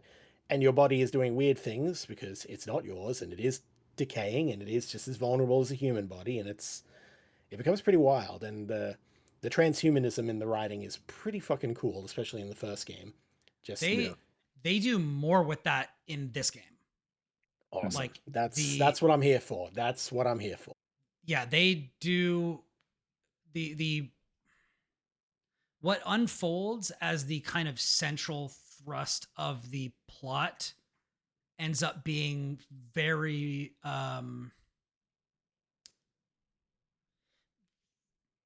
the first game was very like corporate capitalist hellscape type of horror. This does more with like body horror. Okay. So yeah, it does. There's still like a bit of that corporate stuff, but it's also more like nobody's watching, nobody's coming to save you, and then also some body horror stuff that I'm not going to get into because when that actually started happening, I was like, oh shit! Like I feel like that plays really well, particularly at the very end of the story. But yeah, I think that it does very well. And I like the way I like how this game is paced, which is a weird thing to say in a game where you can kind of go from place to place when you decide to. It's not like the first game. Like the first game takes place all on one space station. Yeah. This one, they introduce the ship immediately. It's like, no, you can go places, you can do yes. things. And so I assume because the space station I'm on is so much smaller than the eye was, then I'm Yes. like, okay. This is not the eye. And not only can you go from place to place, you are forced to because you are being pursued. And they have some way of telling where you are. And so you cannot stay in any one place for long. So that drive for getting fuel, which is not particularly cheap, particularly early on, becomes like it is potentially even more important than food, because you like I cannot be here when they get here. I made it through the entire game without ever getting caught. I don't know what happens when you do. I don't know, Lucas, if you ever got caught. Mm-mm. Yeah. Maybe I I'll took- test I that just took- to find out. I took great pains to never be there when the timer was up. Then the consequences catch up. Yeah. Yeah, they make sure you're good and scared of what might happen. Yeah. Yeah, and I think that Maybe that's I'll just sit and play cards in the opening thing and just see what happens. We'll There see. you go. that would be interesting. That would be interesting. I think particularly the first time, because of what happens. Like particularly the first time that you run. Like at the very Mhm. beginning of the game, the first place that you go to. If you stay there, I wonder what happens. I'm not sure you can. Like, not the place with the inciting incident. Like, you can. I'm pretty sure you can stay the first place you go to where you actually get freedom and such. I'm pretty sure. Yeah, the that's what opening is I'm scripted talking and- about. Yeah, the That place, okay. I beginning thought thing, you- like during the very. I thought you during- meant the scripted part where you can just No, say, no, no, no, we're no. not leaving, or I'm not going on the rig, or fuck that, you know. No, the first place that you go where you're like, okay, we're safe for a bit. I wonder if you can stay there. I doubt it, because that has the big angry red ticking clock of lanes coming. Yeah, So yeah. but that I'll test it. I will sacrifice my early save at the moment just to test it, and That I'll would get back be- to you. So That would be so fascinating because of something that happens in the story later. okay. If you could stay there. Well, but yeah, I will report anyways. back once I do that. But yeah, Fascinating. But yeah, I mean, Citizen Sleeper 2 Skyward Vector is a really fantastic game. Like Lucas gave it a 9. I would probably also give it a 9. The new mechanics are difficult, but they also are kind of a wrinkle. It's funny because this kind of reminds me of, it's not purely gameplay. I do like the gameplay. Like I like using the dice to make those decisions and kind of rationing those things out. But it is kind of, to a lesser extent, the same thing that went on with Darkest Dungeon 1 and 2, where it's like, we didn't just make a better version of the first game, we made a different game. Yeah. And although these games are more similar than DD1 and DD2, there is also like a different focus with the mechanical difficulty. Like, and it is working towards different ends. It's kind of sending a different message. And so I appreciate that. I am super bummed that this is, according to the developer, ostensibly the last Citizen Sleeper game, but they are going to be doing more stuff in different mediums. So I'm interested to see what they do with that, because the writing in these games has always been one of the strongest suits. And the music is just incredible. The aesthetic is incredible. The storytelling is incredible. The gameplay is very interesting and unique. So I will be waiting to see what they do next. But I don't know if you guys have any final thoughts on this one before we move on. I do just want to ask then, because you rate the first game so highly, what is it that separates them here? Is it just it tried different things that don't quite work for you? Is it the writing isn't quite your speed? What's the difference here? Why is it a 9 as opposed to a 10?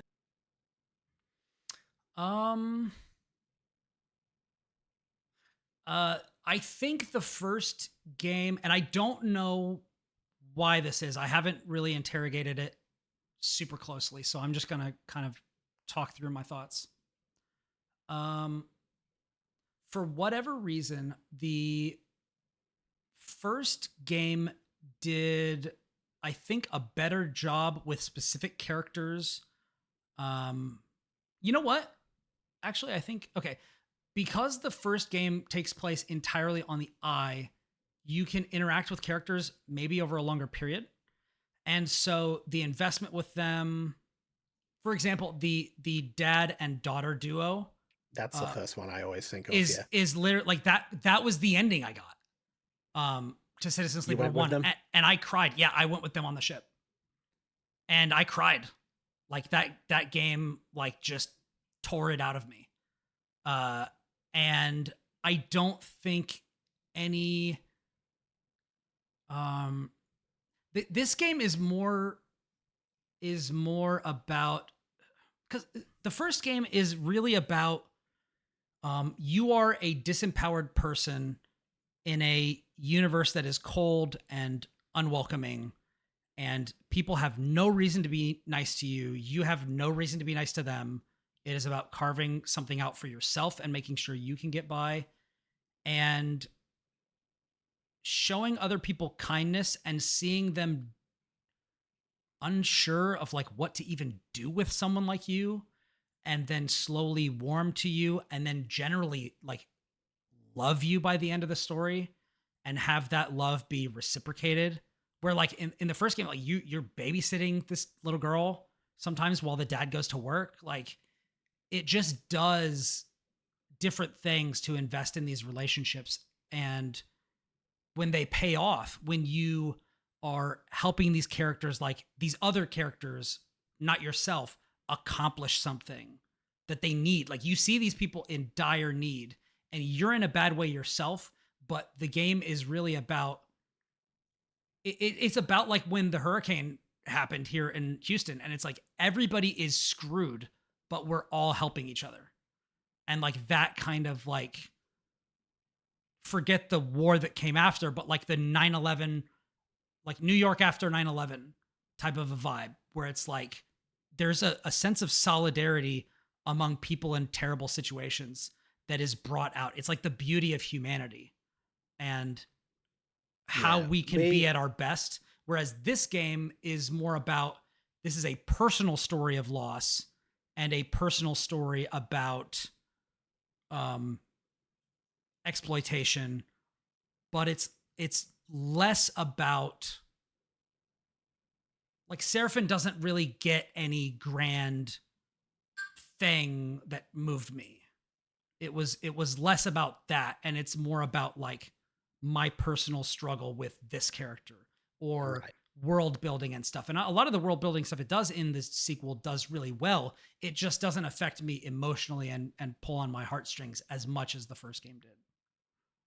For me, this really is like uh, it's about labor and sort of how like a person's sense of like self is kind of built and developed around like their relationship with labor. So it's about like the circumstances you're in, how that intersects with labor, and then sort of the like results and outcomes of that, and then what that kind of means in terms of like how you feel about yourself afterwards. Yeah, That that's was that was something that really kind of hit me the whole time I was playing.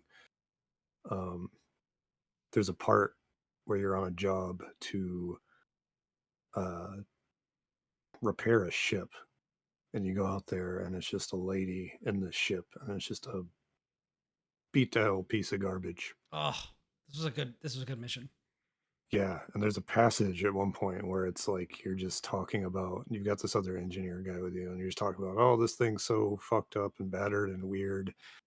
And then it's like you start to feel a kinship with it, because it's like you too are a broken machine of like battered and repaired parts that is, Somehow and it's holding like it you're together, yeah. holding it together and telling a story that no one else can see. Um, and that kind of like stuck with me for the entire rest of the time. Yeah. How Um, being broken and then fixed over and over again is what makes each of us unique.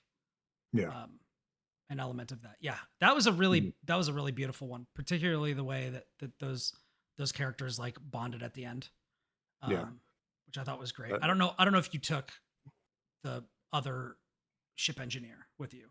I did. yeah. Yeah. Yeah. That person was very useful. Yeah. Um, I feel like if you've ever like worked at Walmart or something like Walmart or like a warehouse or any kind of situation like that, and you play this game, it's gonna make you feel some stuff. Yeah. Because Yeah. I yeah, definitely got that sort of a vibe from it where it's kind of like, um, and like honestly, being a video game like freelancer or like a freelance critic or something like that. Like there's an element of that where it's like, all right, are you going to how are you going to sell your time? Are yeah, you going to sell your time to yourself for almost nothing, but you'll be free and what you have will be yours?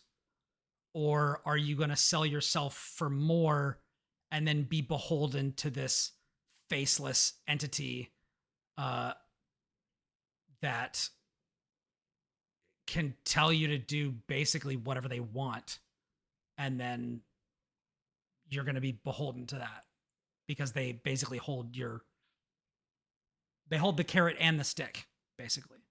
yeah. And then like, what is the felt value of all the wear and tear that inevitably comes from like having to work to survive? Yeah, Yeah, so it's rough.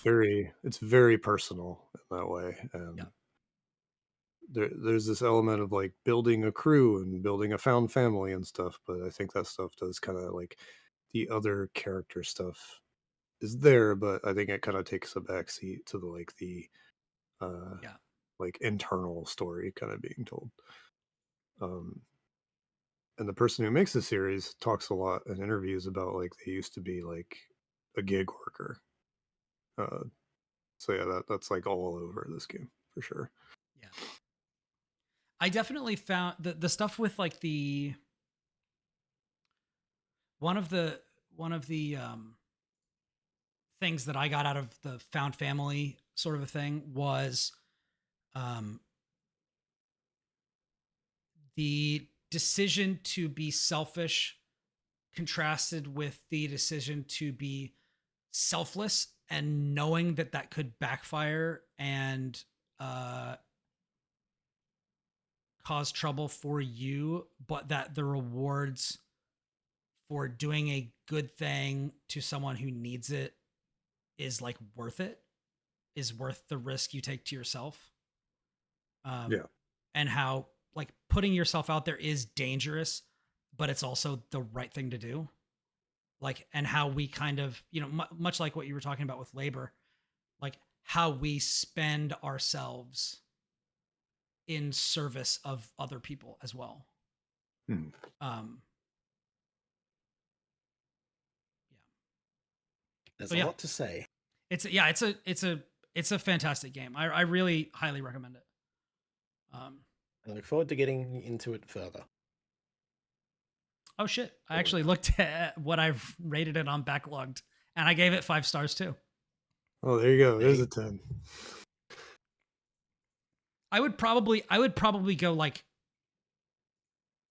9 or 9.5. Like thinking about it specifically in contrast to the first game, but it is one of those situations where it's like it really only suffers for me in comparison to the first game. I still feel Mm. like there's kind of nothing wrong with it, if that makes sense. I think it's like my detractions were honestly just like the difficulty can be kind of distracting at Yeah. times from like everything else the game is trying to do, and it's very overwhelming. And like the UI is kind of hard to parse sometimes, just because it's just like a lot. Yeah. And I was playing on Switch, maybe that was part of it. I But played it's on just Steam like, Deck, so I imagine the UI would probably be similar. yeah, there's just like so much yeah, goddamn information on the screen, playing it on PC, tucked in corners and honestly, stuff. I'm finding issues with it. Just like looking at, like, there's no real description of what the skills and everything do that much. Like, not nearly as clear as I thought the first game was. Yeah. And so I can Mm. pass it pretty quickly, but it's still just like, I would like to just be sure to just double check. And you eventually learn what the symbols and such mean. Yeah. Yeah, But yeah, I feel like there should be more information at least available just at a glance. But yeah. Yeah. It's a little inelegant in giving it to you as well. So I can see that like but it being looks like really good "Ugh," when it for does some give it to people. you. So Yeah. Yeah. Anyways, well, that's Citizen Sleeper 2. Good video game. Yeah, quite good, quite good. And then I just have One one. last thing for you.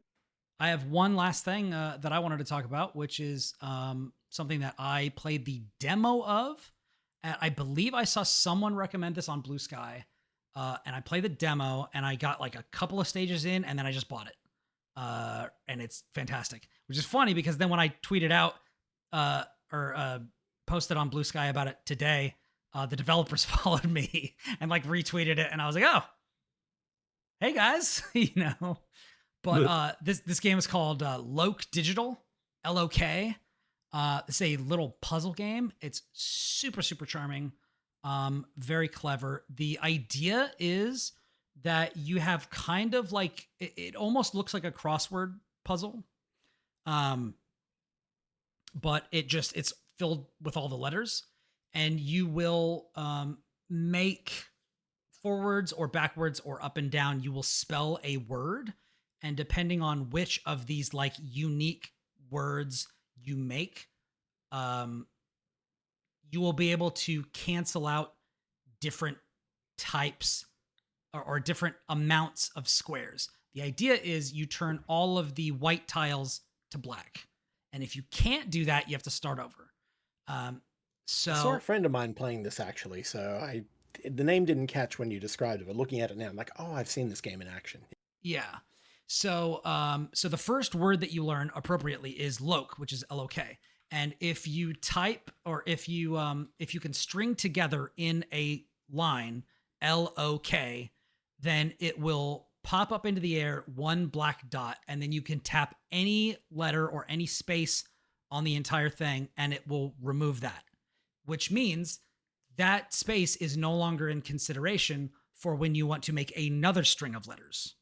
So you can have, like, let's say you have LSOK somewhere and you have LOK somewhere else. So, okay, I'll do the first LOK, then I'll put the black splotch on the S, which means now I can turn that LSOK into just LOK and finish that one and do that. Which lets you give you another one, and Yeah, so on and so it's forth. all It gets more about elaborate. it's all about eliminating those sorts of things. The next one is like TSAC or TLAC, which you have to delete two adjacent blocks.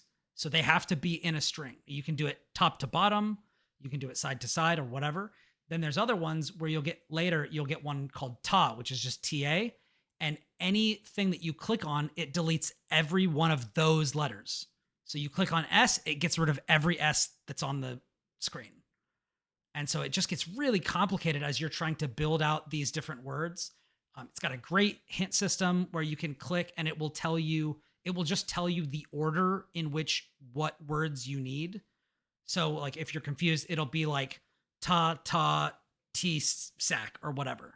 And it'll be like, okay, so I know I need to make this word first, and then you can kind of experiment. So they point you in like a good direction without actually solving it for you, which I think is nice. Music is super soothing. It's very like kind of chill, lo-fi vibes. It's a monochrome game, and it's just fun. It's just really fun. I'm enjoying it. This is kind of my relax and wind down game towards the end of a night.